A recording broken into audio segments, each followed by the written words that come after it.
I paid for a fluffer, I'm getting a fluffer. Gentlemen, let's broaden our minds. Are they in the proper approach pattern for today? Negative. Hold weapons! Now! Charge the lightning field.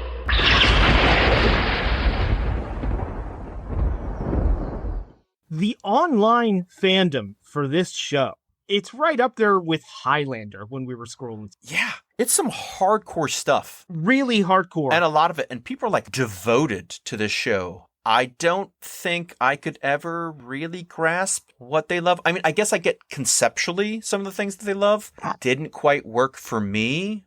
It's a fine show. It's fine. It's fine. It's definitely ambitious. One of the few unifying things that I stumbled across going through a lot of these fan sites, a lot of them, they like to pontificate like they're fucking writing an academic paper, like they're going to get their fucking PhD because of this. Mm-hmm. But almost all of them are like, well, the show was way more complex, had more complex themes, had more adult situations than DuckTales or Darkwing Duck or Rescue Rangers. All of them say that in one way or another. Mm-hmm. I kind of feel like that's why there is a fandom for it. I'm not going to write a dissertation on it, but I think that that's one of the reasons it stood out for people like you and I was that it was more, that's why we're doing this. It's more odd. It's more complex than other cartoons of its ilk, its era, or even by Disney. It's much more nuanced, which is a weird thing to say for a Disney cartoon in general. Yeah, especially like being based off of a cartoon that was then based off of a classic literature of the 20th century. Because it does raise those weird questions about hierarchy and about who we deem as having value and their place in not just society, but in the overall sort of like ecosystem, you know? Yeah. So one of the things going through this that I think drew you and I both to this show was why Jungle Book? Why do this with the Jungle Book, right? Yeah, it is odd. The only thing I could really think of when I was going through stuff like that was this was a very specific era. Now, I think a lot of it is because the creators of this show did work on other shows of that era. Like they were involved heavily in Darkwing Duck and DuckTales and Rescue Rangers. But this was a very interesting period in Disney's history where they were making huge theatrical hits currently. I mean, this is kind of peak for them financially and box office wise. I mean, we were just like a couple years away from Little Mermaid, or no, just off of Little Mermaid, right around Lion King, right? So like this is a big period. And they hadn't really done a lot of those Disney live action Disney Channel shows yet. And I feel like this is in some way kind of like the original pitch for this show in that they take these characters that are considered B or C list in the Disney pantheon, as far as the Mickey Mouse thing goes, not necessarily in the, Disney princesses or whatever, and making them more relevant or making people remember they exist, just cashing in on IP and putting them in a different setting. Rescue Rangers is just Chip and Dale from old cartoons in a different setting. Goof Troop, Goofy in a different setting. This show, DuckTales, Darkwing Duck, even though Darkwing Duck is mostly original characters. It is, but you're kind of basing it off of that Duck world, the Duck universe, as it were. Yeah, I mean, Darkwing Duck is just a direct spinoff of DuckTales. DuckTales alone, which is kind of the anchor, I think, of all these shows, it's not about Donald. It's about Huey, Lou, and Dewey and Scrooge. Donald is in a couple episodes, and he's kind of a bad dad, really, if you really want to crack that nut, but we can get into that at a different time. But these are characters that weren't like the main big ones. This isn't Minnie and Mickey or Donald. This is Scrooge and Chip and Dale. Instead of Tiny Toons, you had... Well, I mean, Tiny Toons is its own thing, but instead of like having a Bugs Bunny show, this is about Pepe Le Pew. It's that kind of level, Right. Which Warner Brothers did too with Tasmania, actually, in that era. I mean, really, it's taking characters from a cartoon from 25 years before. Right. That hadn't really been in anything, transposing them into this completely different story and different world. And if it weren't for the Disney Channel showing, because they used to show constantly old actual Disney cartoons from the 30s, 40s, and 50s. If it weren't for that, the generation that was watching these cartoons at the time wouldn't have any idea who these characters were. So it's kind of like reintroducing and reinventing them for a new audience, but still appealing to the nostalgia of the ones that grew up on it. I think that's kind of the goal, right? I mean, it seems like that was the vision. Yeah, I think there's a little snake eating its own tail and keeping it live, keeping it fresh, but yet keeping it in-house. Yeah, in the Mouse House. Mm-hmm. I would have to imagine, I mean, obviously we weren't there and there's not a lot of documentation on it per se, but I would imagine that this whole era of doing that very specific thing was to highlight ancillary characters to keep them relevant and sort of grow the brand, both nostalgically and for a new audience. It's really the only reason I can think that any of this happened. Yeah, I can get that. We had DuckTales, not The Adventures of Donald. Yeah, as opposed to like what Looney Tunes is doing at this time, doing kid versions of those characters. Yes, they were going DC and went legacy. Mm-hmm. Yeah. Instead of using older characters, Warner Brothers, newer versions. Yeah. Called them Ultimate Universe rebranding. It was Looney Tunes The Next Generation. Yeah, it really is. They all had analogs even for their other characters, and some of them were mashups and some were interesting. But I mean, we can talk about Tiny Toons at a different time, but I imagine that that's what Disney was doing here, because otherwise you would have had shows with their main guys, not these other side characters. It's an approach, and you know what? We all remember them, so I guess it worked. The Goofy movie was a big success based on Goof Troop. Yeah, maybe I should watch the Goof movie. I've never seen it. You know what? It's one of those things where you'd be surprised. I mean, I have a really good friend, and she loves the Goofy movie. I actually did watch Goof Troop when it was on. I liked that show when I was a kid. I was a little, you and I were both kind of a little older, so it was like, we were like almost teenagers, around teenagers at that point, right, almost. Kind of drifting away from the kiddie program.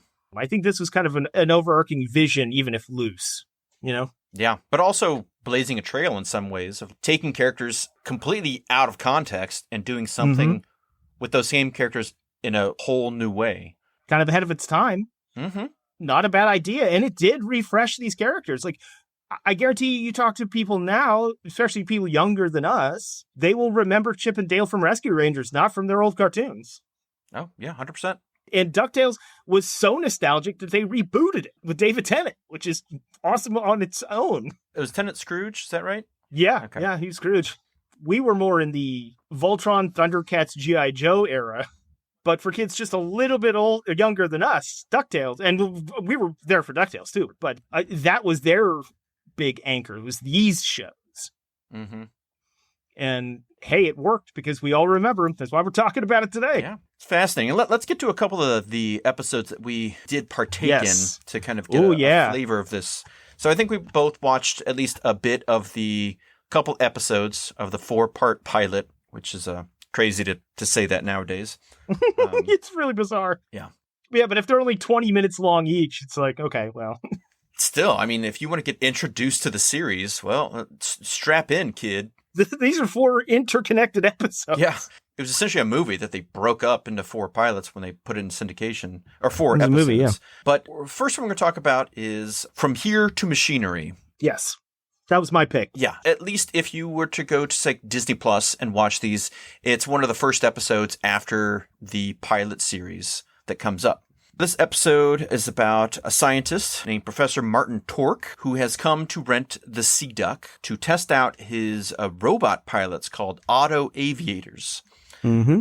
He's designed these full-scale anthropomorphic robots that will serve as pilots, that will then revolutionize the air traffic industry, replacing all pilots because they are, I guess, faster, stronger, don't need to eat, sleep, take breaks. Your general corporate overlord, replace the working man with a better version idea. Mm-hmm. And so he rents it. It's odd because at the beginning of the episode, his first argument is kind of the main argument of the episode that just gets lost for the second half. I'm a pilot, and I think on the fly, and I can adapt to any situation. This robot can't do it. Doesn't really have any comeback. The professor does. Just like, well, these are better than I think they say human pilots again. Ooh, we should go back and look at that. I'm yeah. 90% sure that they say human pilots in this, which is like, Wow. well, That's weird. why? I mean, I get why you're saying it, but But no, there are no humans. There are literally no humans. I mean, if you say, this is better than any bear pilot or panther pilot or, skunk pilot or whatever, Yeah, more racial implications. they do say human, which is odd. That is really interesting, especially since they are they are androids essentially. I mean, they are in the form of human beings, not animals. Yeah, why didn't I mean, obviously, again, you understand that they're just trying to take the easy draw robot, that's what we're going to put in. But in a world where it's all animals, why would you make a human robot? Yeah, wouldn't one look like a warthog or they would all look like whatever species the creator is? Why not turn into like an octopus? Right, sure. Would that make more sense? It would. Why do they look like android? And I know, yeah, you're right. It's because it's cheap and they just wanted people to go, oh, it's a robot. Yeah. But it wouldn't take that much extra thought to just be like, oh, they look like these things they're replacing. It would have been so easy to just go like, well, this one looks like Baloo and he's replacing Baloo. You know what I mean? Mm-hmm. It's almost like going out of your way to not make that commentary by making them humanoid. It's even beyond lazy at that point. Did you do it on purpose? Or was this just like not ever brought up? It's really weird. Yeah, it is weird. When you take a second and think about it, let's not put the 10 seconds of effort and thought into it. Let's just go with the easy, simple thing. Which sounds like more effort than just thinking about it. like having that argument internally or even like with your writers or whatever seems like that's more effort than just being like, well, here's the pilot. It looks like Baloo because he's releasing Baloo. Like that just seems like so much easier than that. Yeah, it's what they went with. We will never know the answer to these questions. And so the professor is like, oh, I have an idea. All right, let's publicize a race. Let's see who is the better pilot. Is it Baloo, the ace pilot of all the human pilots around, quote unquote? Human. Human. Or is it the auto aviator, this robot? They do this run from Cape Suzette, where they're based, to the North Pole or something? Or something. And then back. So it's supposed to be like 24-hour flight or something of the sort. A long flight that the robot travels slower and in a straight line as Baloo is weaving in and out, but faster, and gets to the package that they have to pick up. But on the way back, he is falling asleep. This is a long flight. He didn't have enough sleep beforehand. And it's an endurance race, basically. It's an endurance race. So he falls asleep, winds up crashing into the water, and stuck there for a bit, having to refuel while the robot travels without needing sleep, and wins the race. Upon doing so, Shere Khan sees this, makes a big thing to buy 1,000 of his robots, and it essentially replaces all the air pilot workforce with robots. He pledges to buy 1,000. He pledges to buy. So then they are on a flight with the robot. Baloo has quit now. Well, I mean, he's out of a job. Yeah, yes. Yeah. He's out of the game now, which is kind of important. Along with all the other pilots. So all the other pilots at Louis, all the other Panther pilots that were part of Shere Khan's flight crews, they're all fired. They're all laid off. It's just robots who are going into mass production to then take over all of those duties. Now, I believe on the first run, the first main job, Shere Khan is along for the ride, along with Professor Torque. They're having some drinks, celebrating. And of course, pirates, led by Don Carnage, attack the plane, trying to take it over. The professor is trying to tell them, like, hey, robot, you need to think on your feet, go outside your pre-programmed parameters to avoid these pirates. And he's like, no, I cannot do that. The fastest way is a straight line. That's what I'm programmed to do. That's what I will do. He cannot deviate from the flight plan. His OCP hard-coded. Yeah. His prime directive. Yeah, his prime directive is must fly straight and fly right. Mm-hmm. So, do they get boarded? I'm trying to remember now. So essentially what happens is they get attacked by the pirates and they're like, take evasive action. And there's like, we will not deviate from the flight plan. Mm-hmm. And then they cut away to the professor inventor guy is like, oh God, what are we going to do now? I'm out of ideas. And so Shere Khan sort of takes over and is like, well, you're an idiot. Let me fix this for you. And then gets on the radio and sends out a general distress call that Baloo and Rebecca and Kit hear. That's right. Baloo's like, no, I'm out of the game. Let them figure it out on their own. And then they have pangs of conscience. And we're like, well, let's go rescue him. I do like that he has this line of like, why do you guys even hang out with a loser like me? When he's talking to Kit and Wildcat. It's like, that's like some existential dread that your main character is displaying here. Yeah, especially since due to the nature of his job, it's not fleeting, but it's fragile. It was always on the verge of bankruptcy, sometimes borderline on smuggling illegally. Mm-hmm. And so, like, his position, while he was proud of it and relatively successful, because he's been able to do it, not because it was all that lucrative, now that it's being challenged head on, his entire world is now undercut. And he's lost. He has no purpose or direction. I mean, he's essentially like a Detroit auto worker in the 80s. Yeah. Robots took his job and now he's listless. The rug has been pulled out from underneath him and he doesn't know what to do. And he's bitter. Oh, yeah. And right before this happens, it's time to shutter the business. And Rebecca is selling the Sea Duck to someone else. It's over. Their lives are done. They're all going to split up, go their separate ways. This is the beginning of the show. Yeah. Well, and she's like, I really wish I hadn't loaned him that plane. They all go into this, for different reasons, these modes of regret and self-reflection, which is weird for a 20-minute cartoon. Yeah. He gets one last spin with the Sea Duck before the buyer is going to get the keys to it. And that's when they hear about the Torque and Shere Khan's flight having issues, Don Carnage.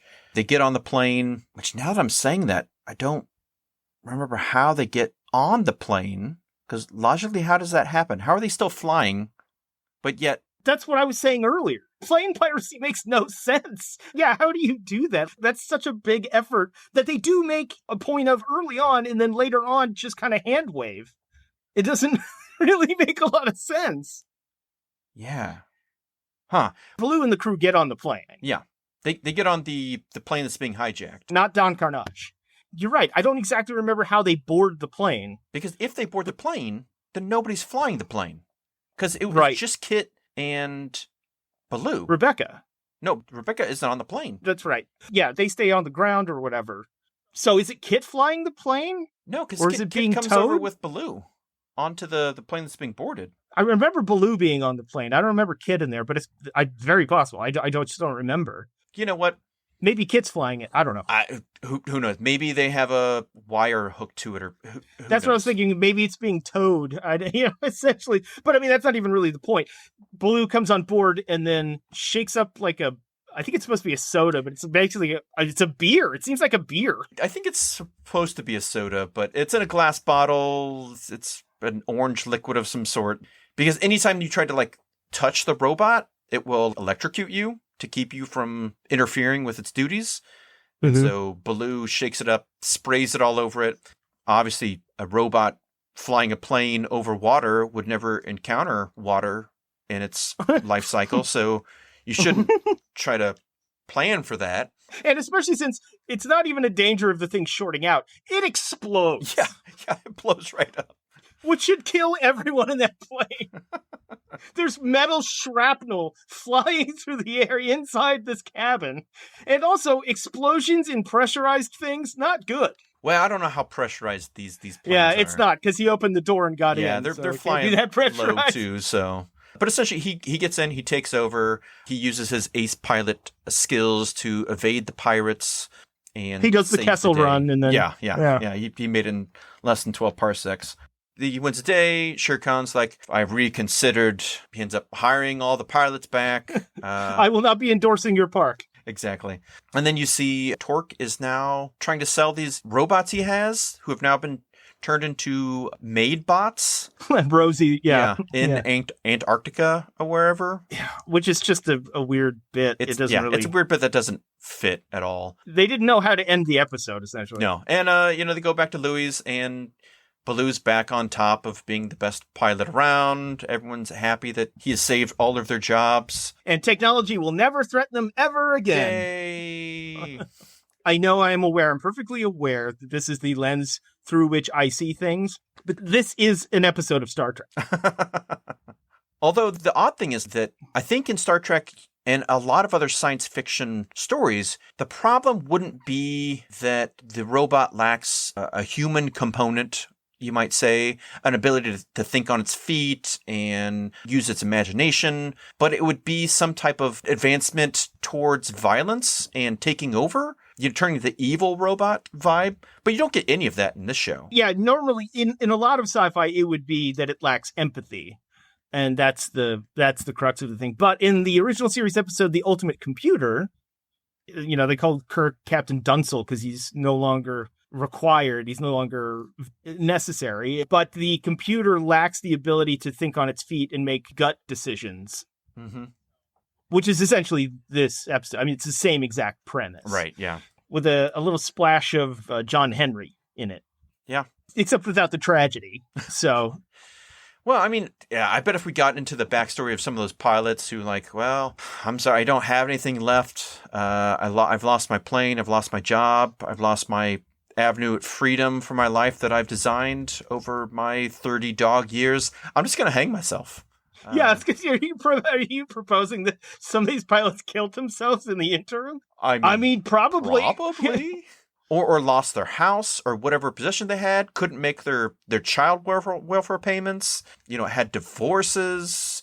But this happens over the course of 12 hours. It's a fast-moving world, isn't it? Sure. This workaday world of ours. It happens in a New York minute. If we're just going by what happened with them, they were closing a business, selling the plane, had already sold the plane.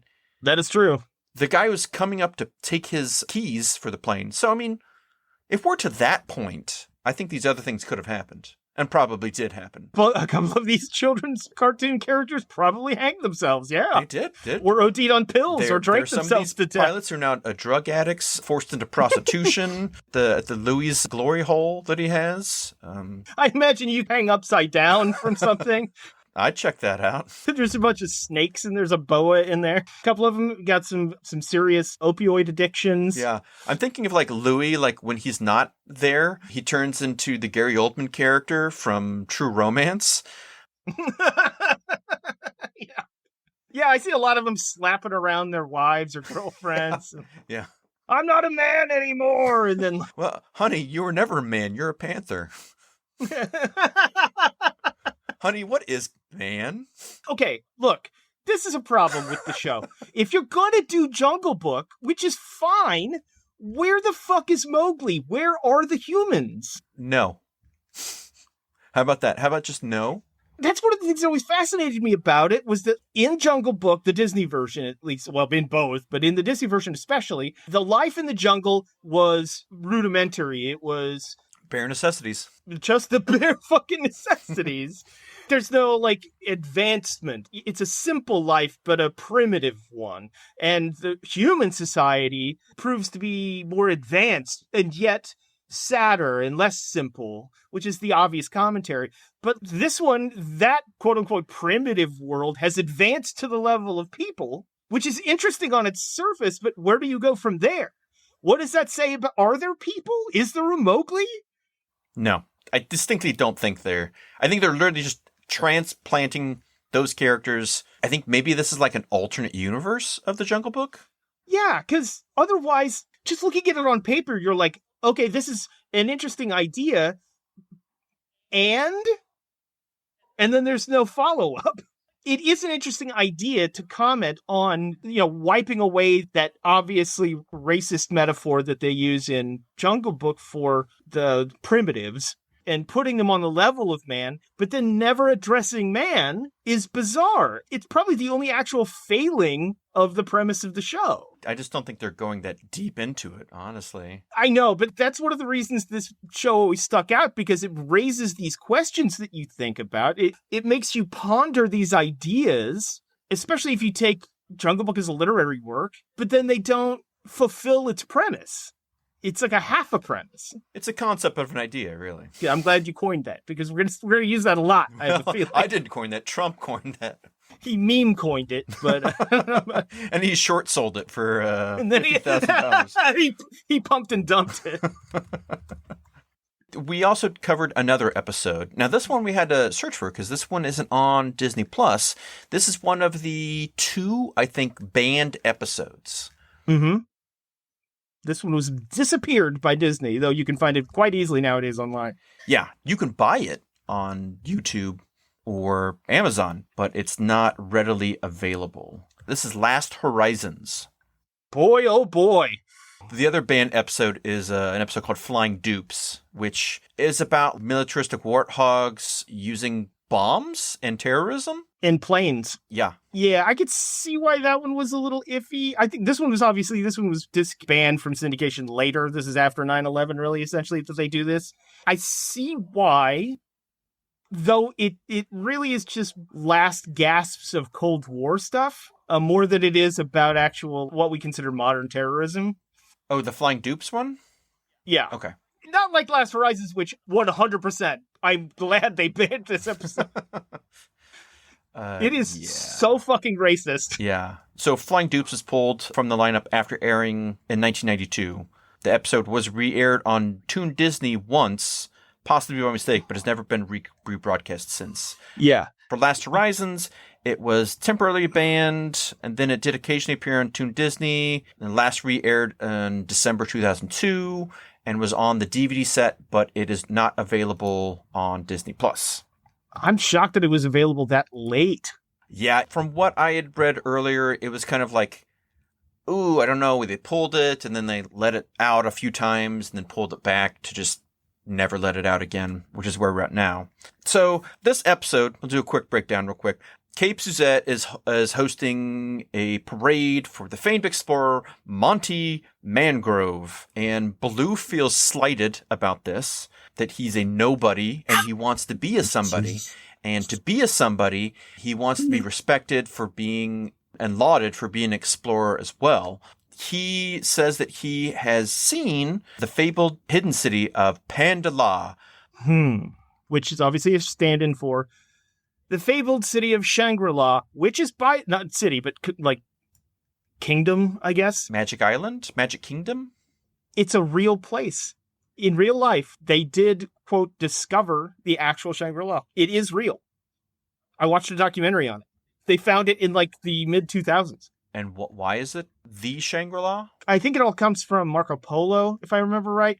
You know, it's an old legend about this city that was city-state that was hidden away from the rest of mainland China in these mountainous regions that was outside of contact, that were just living there autonomously for centuries.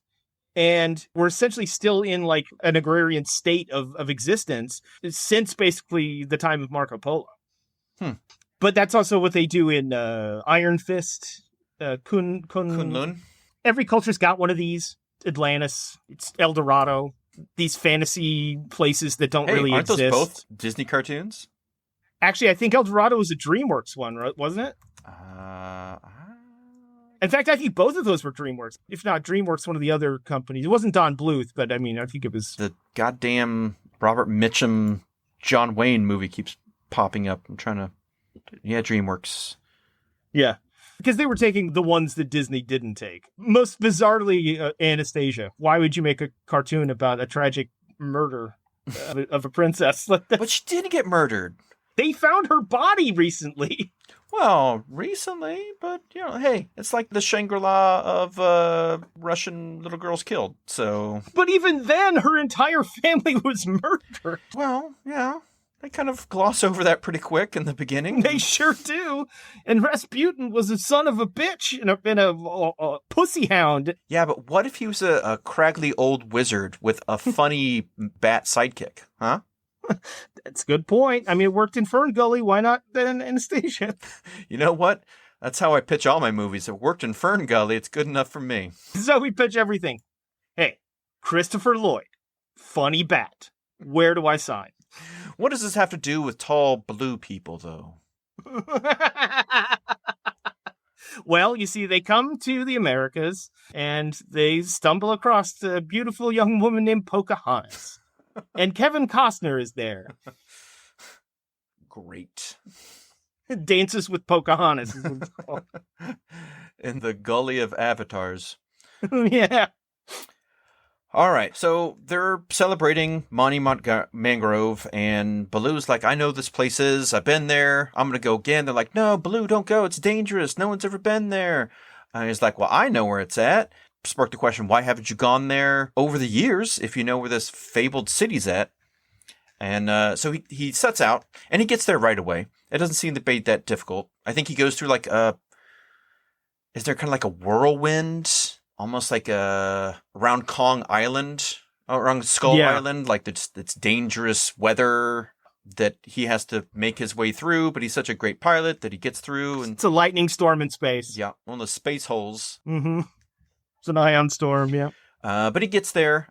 He's stuck, though. But thankfully, these panda people from Panda Law are there, and they show up and go to help him. Now, these panda people... Oh, boy. Oh, boy. Yeah. So they look distinctly racistly Asian. The main guy literally has a Fu Manchu. Literal mustache. Fu Manchu. And he's already covered in fur. Yeah. And then added on top of that a Fu Manchu mustache. Yeah. Not good. Not good, but they bring Baloo in to the city, show him around, and Baloo's really excited to be there, and they're really nice to him. They feed him, and they give him Panda Law clothes. Yeah, they do the whole Temple of Doom. Every other race is like, wow, this is some zany, wacky food. Yeah, but they do gloss over pretty quickly. Yeah, they do. As they do gloss over, like the Emperor has a little daughter who has a toy that is attracted to heat. It's like a heat-seeking remote control vehicle. Wow, this is such an odd setup too, because then they set it up so you understand what happens later. No explanation as to why or how this happens. No.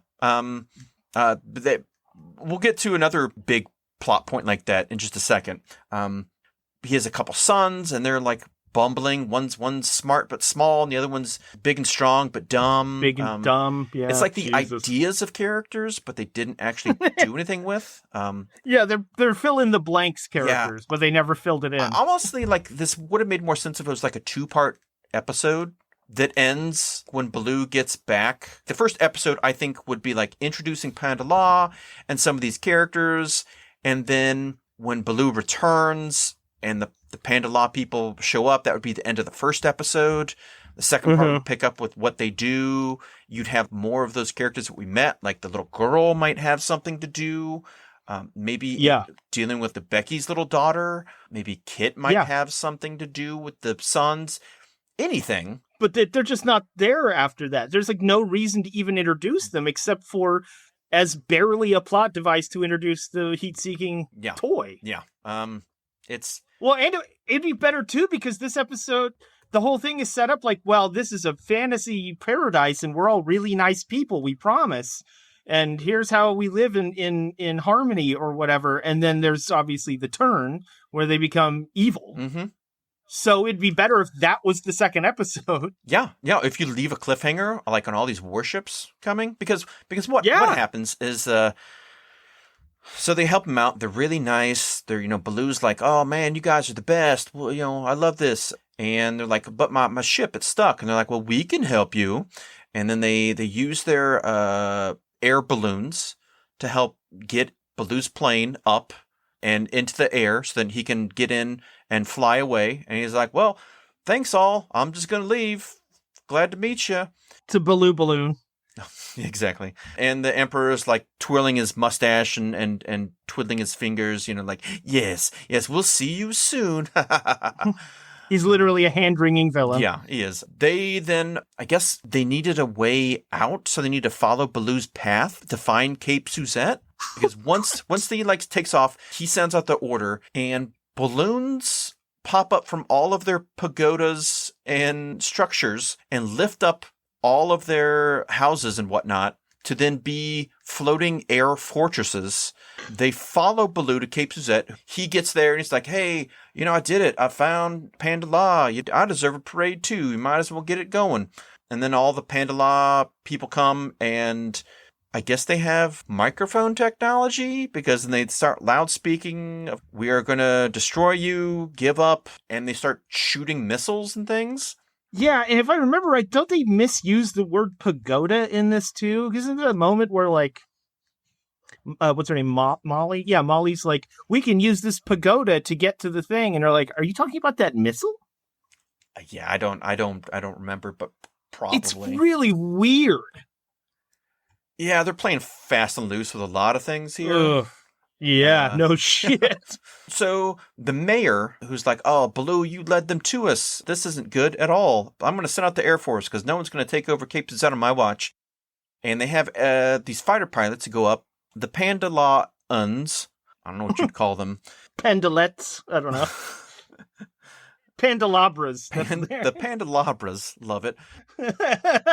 They then unleash their secret weapon, which are heat-seeking missiles that take down almost all of the planes. And so then the mayor's like, oh, well, shit, there's nothing we can do about this. Let's give up. Don't destroy the city. You can have it. We're all over on our bellies. It's all yours. But Baloo's like, nah, I have to, make up for what I did for bringing them here because they followed me. I've got an idea. And he gets a bunch of frozen cargo and fills his plane with it, so that the heat-seeking missiles won't be able to find him, which is actually clever. Doesn't make any sense. It's like Schwarzenegger does in Predator, kind of. Yeah, exactly. And then he starts flying around and dropping, I guess, homemade bombs? Ordnance of some kind? I don't know where he got these, but he just has them. And he's dropping them on their ships. And then, flying around and using their own heat-seeking technology against them. And he wins the day. Yeah. But doesn't he travel onto one of their ships? Or is he all in his plane the whole time? I thought he was in his plane, but honestly, I don't remember the end of this. I don't remember the end of it either. What's so sad is that we watched it yesterday, and I'm like, what happened? I can always pull it up. He's got the frozen stuff, dumps all the stuff on them.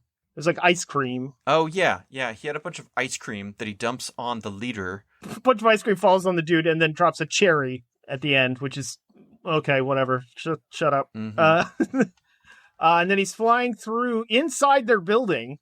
He's going to the armory. That's right. And then he literally pulls a Death Star.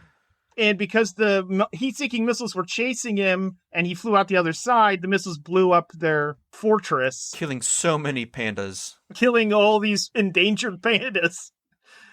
Another racist element we'd like to throw in here. They treat the missiles as fireworks. Yes. They're essentially fireworks. They even make firework sounds. When he first comes to Pandala, he sees a little one. He's like, oh, fireworks. Yeah, that's not good. That's what happens is that he flies through their thing, causing the missile fireworks to chase him. And then subsequently, when, they start going off, then the heat attracts all the other firework missiles and then the whole thing explodes. And then he flies out. They think he's dead for half a second. Right. And then he flies out and then they throw him a... But what happened to the rest of the airships? Did they flee? Did they retreat? Well, they were balloons. So their baskets all so all the balloons popped and then they fell into the water. Oh, okay. They didn't actually show that though. No, they do. Oh, I just watched they all popped and they all fell? Yeah, they show the one with some of the main characters falling into the water. It shows the sequence where the balloon pops, it falls into the water, and then they're just adrift. And then they don't show the other baskets falling, but they show the other balloons popping. So you're to infer that happened to all of them. So it's just a bunch of dead pandas, and Yeah, bunch of dead pandas. panda law is no more. Completely genocided this race Yeah. of pandas. Well, don't fuck with Cape Suzette, I guess. Yeah. Yeah.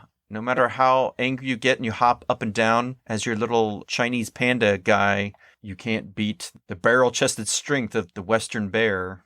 And then I just imagine that each of those baskets of afloat pandas started to starve and ate each other on the open sea. And then we're hungry an hour later. According to the racist logic of this, to continue the racist logic of this episode. But you can't get them to fuck and propagate their species. No, not at all. One major question I have with this is that this is a warlike, Chinese-inspired racist group of pandas. Mm-hmm. One, they are cut off from the outside world. So who are they warlike with? Right.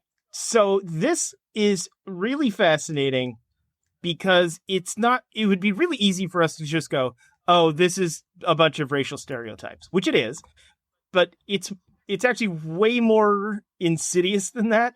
It's basically every type of Orientalism possible where they're cut off and pseudo-primitive, but also kind of mystical and enlightened. And then also warlike and invading your homeland, but with no real motivation or backstory as to why they would or how they would. Or, well, I mean, they show the how, but I mean, like, it's basically every Orientalist stereotype all at once. They're coming there to take your land and your jobs or whatever. Yeah, no, it's just panda yellow peril. Yeah, and so they're both enlightened but primitive at the same time. Yeah, they are militaristic warlords, but they're cut off from the rest of the world. But once they get a chance to find you and your Western white city, they will destroy it and subjugate it for their own purposes. Yeah, cool. Great. It's so weird because it's Cape Suzette, and we never addressed it, but the joke is it's a play on the French dish Crepe Suzette. Cape Suzette is like Potter's Mill or what, just some fucking place up in like Maine. I always kind of got... You think it's like the West Coast?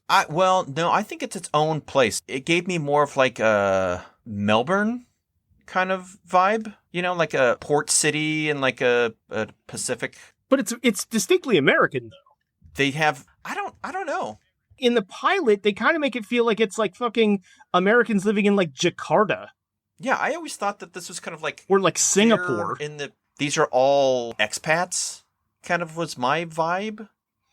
Yeah, at the beginning, like from here to... Machinery, that just seems like they're in mainland America. Yeah, they're just like a small port town in like New England. Because like this is another American businessman doing his thing. And Shere Khan is an American oligarch, essentially. Because you would think if it was in another land, a lot of these other villainous characters would be more colorful, ethnic. Yeah. With Don Carnage, it's kind of a comment, I guess, on like old Spanish imperialism. I kind of got like a Spanish imperialist Philippines vibe there. I don't know. He just seemed bits of all over Europe, really. And also not in modern times. No, not at all. I mean, he brandishes a cutlass, for Christ's sake. He's pirate through and through. But like in a weird time that's kind of set between World War I and II. Maybe he came out of a time warp, which is why he doesn't fit. That'd be an answer, at least. We don't get that. Yeah. Yeah, we are putting too much onto this. We are thinking about it too hard. But that's because the show inspires these kinds of ideas. Like they're right on the verge of saying something. It's adult enough to where I feel like I need to question it, as opposed to like Duckburg, where it's like, who cares? Right. This is whatever. It's, it's kiddie stuff. They're doing kiddie adventures, whatever. You're right. I mean, like at the beginning, in the pilot and things like that, it feels like a bunch of expats living in Thailand or something. Yeah, so that's how I always thought of it. But it's called Cape Suzette. It's a Western, you know what I mean? Like it's obviously, at least at some point, been under imperial or colonial occupation. It's almost like Cape Town. Yeah, maybe if kind anything, of? it's like South African. Yeah, you know what? That's probably the only thing I could think of, but populated by Americans. I mean, Because they go out of their way to show you that these are Americans, that you have the Spanish one, and then you have like a French one, but they're not the main populace of the town. and Louis, who seems to be more indigenous, maybe? Yeah. Oh, he's just the black guy. I'm sorry. Well, yeah. A lot of the stereotypes, a lot of the old. I know it's tough to talk about because we don't want to. No, we don't. Yeah, because it is bad. That we're saying it's bad. It's minstrel show stuff. It's not supposed to be overtly racist, but it's sort of like passively racist in a way that we feel okay with. Yeah, it's like a wink and a nudge. You know what we're talking about, but I think it's even less than that. I feel like it's more like, well, we're not racist anymore, see, because we got this guy. This racist stereotype. yeah. He runs around in Hawaiian shirts in LA, which has its own level of racism that we should. That's why I kind of got a Philippines vibe too, because like the sort of mixed cultures of the Philippines and Hawaii, because like it also gives you kind of a Hawaiian vibe a little bit. Yeah, I mean it's springing a lot of different parts of the field, and again it's like. So in the Tales of the Golden Monkey, Roddy McDowall, who ends up being the character, he's a French expat who is very French, his little pencil-thin mustache and everything. But he runs this bar, for expats and whoever in these Pacific Island setting. First of all, it is an American-ish name for a city. And why would somebody like Rebecca Cunningham, a single mother trying to make her way in the workaday world, move to like Jakarta? Like, you know what I mean? Just to take over this airline or whatever. They want you to. Okay, let's just say they didn't think it through. Let's say that. I think that's safe to say. Tonally, it's all over the place. But there's enough there that's intriguing that makes us even have these questions. It's true. It's true. Which I think it's a bizarre show. It is a bizarre show, and this was a bizarre episode of that show. Oh yeah, that obviously was taken out of the rotation for distinct reasons. As we had said before, this is kind of in a post-World War world in a way, but it's never like they talk about ex-fighter pilots, and some type of conflict. The technology seems to be of that era, but they don't actually go out and say anything. The closest they actually get to talking about like a world war is actually in a comic story, a short comic story in Disney Afternoon or Disney Adventures magazine from 1991 in a story called The Dogs of War. And in this, you have what appear to be Nazi-inspired dog creatures, hounds, Houn, from Houndsland, who are a warlike, militarized, very tight, Nazi-inspired garb. I couldn't actually track this comic down. It seems to be hard to find. Surprise, surprise. Oh, wow. But that was also never put into any type of compilation or anything. They kind of stayed away from that. But at least to give you a little more context of the world and another slightly racist, slightly something we don't want to speak about version of this weird TaleSpin world. One other thing I wanted to say before we move on. One of the episodes I hope you're going to pick, because we each threw out an episode to watch and check out, Her Chance to Dream. Again, they do a lot of fun. That's a good pun. It's a good pun. It was about Becky finding this suave sea captain that she kind of falls in love with, but he's a ghost. Oh, it's like that Generation Exactly. Exactly like that. And even apparently, I was just reading through the episode, she didn't want to leave. She wants to abandon her family and stay with this ghost guy. Wow, it's exactly like that episode. She gets forced to go against her will and send him on his way. That's weird. The episode I was hoping you're going to pick, but I didn't want to influence your decision.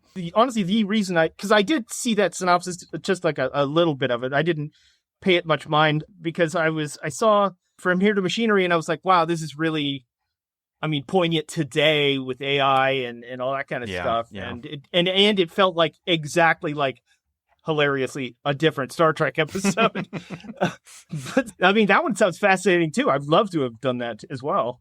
Yeah, a lot of these episodes seem fairly interesting, really, which is one of the reasons that I think we came back to TaleSpin in the first place. Conceptually, it's kind of a kid show with adult themes, dealing with an era that you don't really get stories from at all anymore. Yeah. Yeah, except for in like the Casablanca era, or at least that sort of era of nostalgia for that. Yeah, which again, that's bygone era.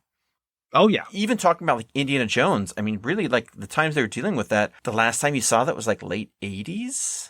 Yeah, really. You just don't get stories about this time frame. And it's so interesting that they're like, all right, let's pitch a kid's show that's about adult problems with anthropomorphic cartoons, with all of these problematic possible elements. Let's take it from the Jungle Book of all places. But only kind of. But let's also put in some Casablanca and some Cheers in there. This weird TV show that nobody watched from 1982. How about that? You think kids will like that? Yeah, that's exactly why we wanted to do it, because it has just so many weird, quirky things that we all remember as kids, but also as adults makes you go back and look and like, wow, it raises these questions and makes you wonder what the mode of thinking was and the creation of the whole thing and like what they're trying to say. And so even if it turns out an incomplete thought, I mean, conceptually, but it's got so much. It's like the original Battlestar Galactica. It's kind of a schlocky show, but there's so many.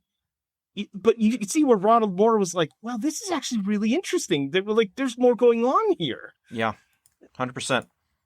Which is why maybe the Seth Rogen-led reboot of this that's supposed to be coming out. Maybe. I mean, that could go either way. It really could. But there's a lot of possibilities. That if they want to kind of stray off the path with the safe Disney thing and like explore some of the stuff, there's stuff there. There is. I hope they at least try and do that. I mean, Seth Rogen is a crapshoot when it comes to stuff like that. Some of his stuff that he's produced is decent, good, interesting. Some of it's bad. So I don't know. Yeah. I do not know. Well, but that's a tale to spin in the future. Indeed. And this was a overall, I would say a fun and interesting look back at the genesis of TaleSpin and what the show was like, especially from adult eyes. So that was cool, and we hope you guys enjoyed it. A little retro rewind. I'm going to turn that into a clip of some sort. Come back in the future. Who knows what we'll cover next? But come back as we spin our own tales and go on our own adventures that hopefully are a little less racist than these. Just slightly. Just slightly. But definitely the adult existential drama that is inherent will be with us as well.